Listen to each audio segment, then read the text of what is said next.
नमस्कार। अब हम देखेंगे बैकनेट में कि इसके दोनों नेटवर्क किस तरीके से काम करते हैं। एक नेटवर्क है एमएसटीपी का और दूसरा नेटवर्क है आईपी का। अब ये दोनों कैसे काम करते हैं हम ये देखेंगे, तो एक एक करके देखेंगे। सबसे पहले हम देखेंगे बैकनेट एमएसटीपी के केस में कैसे काम करता है। तो अब हम इसको समझने की कोशिश करते हैं कि बैकनेट एमएसटीपी के में ये वाला नेटवर्क कैसे काम करता है। तो दोस्तों इसको समझने के लिए पहले हमको ये समझना पड़ेगा कि एमएस में ये कैसे काम करता है। एमएस का फुल फॉर्म क्या होता है? Master slave. किसी भी डिवाइस को नीड टू बी मास्टर या कोई भी डिवाइस शुड बी मास्टर और स्लेव। मल्टी मास्टर सिस्टम को ये सपोर्ट करता है। इसका मतलब ये नहीं कि आप ये मत समझना कि सिर्फ एक ही मास्टर होगा बाकी सारे स्लेव होंगे, ऐसा नहीं। मल्टी मास्टर और मल्टी स्लेव मोड पे ये काम करता है। अब हम देखेंगे कि एमएस इसका एमएस को हम एक्सप्लोर कर रहे हैं, तो इसमें मास्टर क्या काम करेगा? मास्टर क्या करेगा? इनिशिएट क्या करेगा? बिटवीन इनिशिएट कम्युनिकेशन को चालू करेगा। कब? When it has token. जब तक टोकन नहीं होगा। टीपी का मतलब क्या होगा? Token passing. टोकन पासिंग इसका मतलब होगा, है ना। तो यदि उसके पास कम्युनिकेशन तभी चालू करेगा जब उसके पास टोकन है। यदि टोकन नहीं है तो वो कम्युनिकेशन चालू नहीं करेगा। और स्लेव क्या करेगा? स्लेव क्या करेगा? ओनली रिस्पॉन्स देगा टू द क्वेरी एंड इसके पास no power of initiating communication. ये इसके पास पावर है ही नहीं, कम्युनिकेशन चालू नहीं कर सकता। सिर्फ और सिर्फ क्या करेगा? सिर्फ रिस्पॉन्स करेगा और कुछ नहीं करेगा। अब टोकन पासिंग को देखते हैं। टोकन पासिंग का मतलब क्या होता है? एमएसटीपी में जो होता है, एमएसटीपी बस बैकनेट के केस में सिंगल टोकन पे काम करती है। अब टोकन का क्या होगा? टोकन जो होगा वो मास्टर टू मास्टर जाता है। किस ऑर्डर में? जिस ऑर्डर में एमएसटीपी में मैक एड्रेस डिफाइन होते हैं। हर डिवाइस का एक मैक एड्रेस होता है और उस जिस ऑर्डर में मैक एड्रेस लिखे गए हैं उसी ऑर्डर में वो करेगा, मतलब टोकन ट्रांसफ़र होगा। टोकन होगा तभी आप कम्युनिकेट कर सकते हो। मास्टर हो इसका मतलब ये नहीं कि आप कुछ भी कर सकते हैं। मास्टर होने के बाद टोकन होना बहुत ज़रूरी, नहीं तो काम नहीं करेगा। ठीक है। For communication, that is what I am writing here. For communication आपको क्या चाहिए? You need token. For response for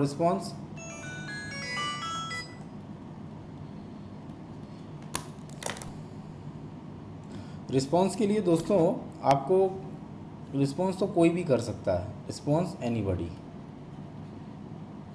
अभी तक क्या हुआ ये देखो। अभी तक क्या किया हमने? अभी तक हमने देखा कि ये मास्टर स्लेव एमएस और टीपी को हमने एक्सप्लोर किया। मास्टर स्लेव मोड में क्या होता है कि डिवाइस को मास्टर या स्लेव होना पड़ेगा, या मास्टर नहीं है स्लेव नहीं है तो कम्युनिकेशन नहीं हो सकता। मास्टर कम्युनिकेशन इनिशिएट करेगा, लेकिन वो तभी इनिशिएट कर सकता है जब उसके पास टोकन हो। स्लेव सिर्फ रिस्पॉन्स कर सकता है, उसके पास कोई पावर नहीं होती इन कम्युनिकेशन इनिशिएट करने के लिए, उसके पास कोई पावर नहीं होती। टोकन पासिंग के केस में क्या होता है? एक सिंगल टोकन होता है जो सारे मास्टर टू मास्टर और उस ऑर्डर में मास्टर्स को मिलता है जिस ऑर्डर में उसके मैक एड्रेस लिखे हुए होते हैं। कम्युनिकेशन करने के लिए टोकन की आवश्यकता होती है और रिस्पॉन्स करने के लिए कोई किसी मतलब टोकन की ज़रूरत नहीं है। Anybody can respond. इसमें एक कॉन्सेप्ट होता है दोस्तों, जिस कॉन्सेप्ट का नाम है pooling of master. Pooling for masters, ये वाला कॉन्सेप्ट है। इस कॉन्सेप्ट को थोड़ा हम देखेंगे। तो क्या होता है इस केस में? सिंगल जो टोकन होता है ported from master device to master device, ये हमने पिछले उसमें देख लिया था। लेकिन ये भी किस ऑर्डर में जाता है, in ascending order, ascending order. अब इसमें समझने वाली बात क्या है, जो लोएस्ट वो होगा, जिसका ऑर्डर में जो सबसे नीचे होगा, वो क्या करेगा, वो क्रिएट करेगा टोकन को और कम्युनिकेशन इनिशिएट करेगा और क्या करेगा, इंक्रीमेंटल पूल करेगा। मतलब अपना जैसे कम्युनिकेशन ख़त्म करने के बाद वो क्या करेगा, वो करेगा incrementally pools master slave TP MSTP बस अनटिल, कब तक, द नेक्स्ट मास्टर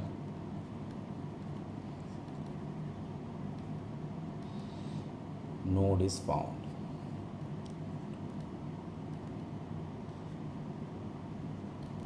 और इसी कॉन्सेप्ट को बोला जाता है pooling for master.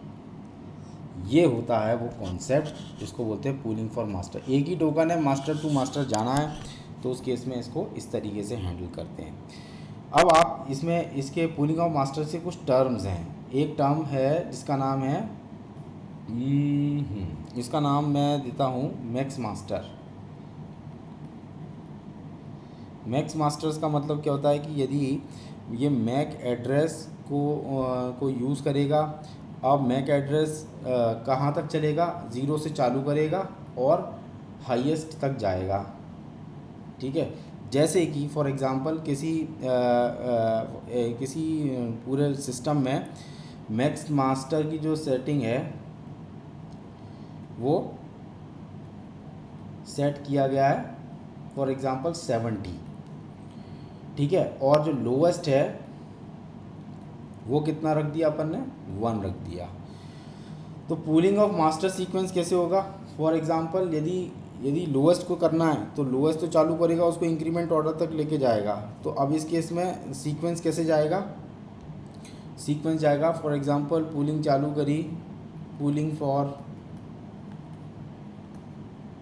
Master late से 69, फिर करेगा पूलिंग फॉर मास्टर 70, इंक्रीमेंट हुआ, फिर गया, फिर उसने पूलिंग करी, फिर दोबारा से पूलिंग करी, फॉर एग्ज़ाम्पल 2 के लिए करी, फिर उसने देखा कि और पूलिंग करी, और उसके बाद पूलिंग के लास्ट में उसको क्या मिला, पूलिंग फॉर मास्टर 1 किया, और लास्ट स्टेप जो होगा मास्टर फाउंड एट 1, और यहाँ पे ये रुक जाएगा। ये है इस डिवाइस को बैकनेट में पूलिंग सीक्वेंस।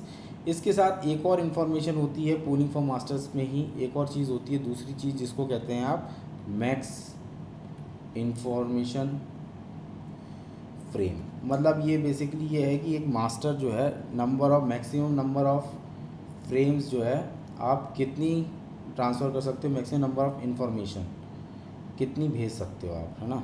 तो जैसे कि किसी मास्टर्स के लिए अपन ने सेट कर रखा है 50, है ना, या 10 या 20 या 50, कुछ भी, मतलब 50 है या फिर 20 है या 10 है। तो इसका मतलब क्या होगा कि अब इस टोकन के साथ वो इतने नंबर ऑफ टाइम्स जो है कम्युनिकेशन मतलब चला सकता है। इसका मतलब हो जाएगा node can token to initiate communication कितना, 50 टाइम्स, 20 टाइम्स या 10 टाइम्स वो उसको कर सकता है। जैसे ही ये पूरा हो जाएगा उसके बाद क्या होगा, टोकन रिटायर हो जाएगा और वो दूसरे मास्टर के पास चला जाएगा। ये हो गया आपका मैक्स इन्फो फ्रेम का कॉन्सेप्ट। उसके बाद है दूसरी चीज़ है टोकन काउंट। तो ये वो है number of token received before pooling the master. Master को नंबर ऑफ टोकन जो उसको मिली है बिफोर पूलिंग ऑफ मास्टर्स,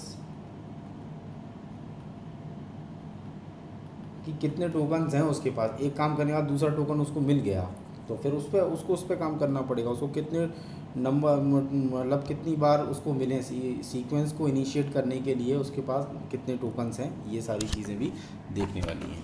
अब आपको इसको, इस पूरी चीज़ को मैं समराइज़ करता हूँ। समराइज़ करने के लिए मैं आपको बताता हूँ कि इसमें बेसिकली 3 ही स्टेप होते हैं। पहला होता है कि token low, get the token, okay. जैसे ही टोकन मिला, डू कम्युनिकेशन। कब तक करोगे, कब तक करेंगे, जब जो हमारा मैक्स इन्फो फ्रेम है, मैक्स इन्फो फ्रेम्स जितनी बता रखिएगी इतने टाइम्स आप कर सकते हो, ठीक है, with respect to max info frame. और उसके बाद क्या करोगे, इंक्रीमेंट करो नोड को, ठीक है, और आप असेंडिंग में मैक्सिमम तक पहुंच जाओ।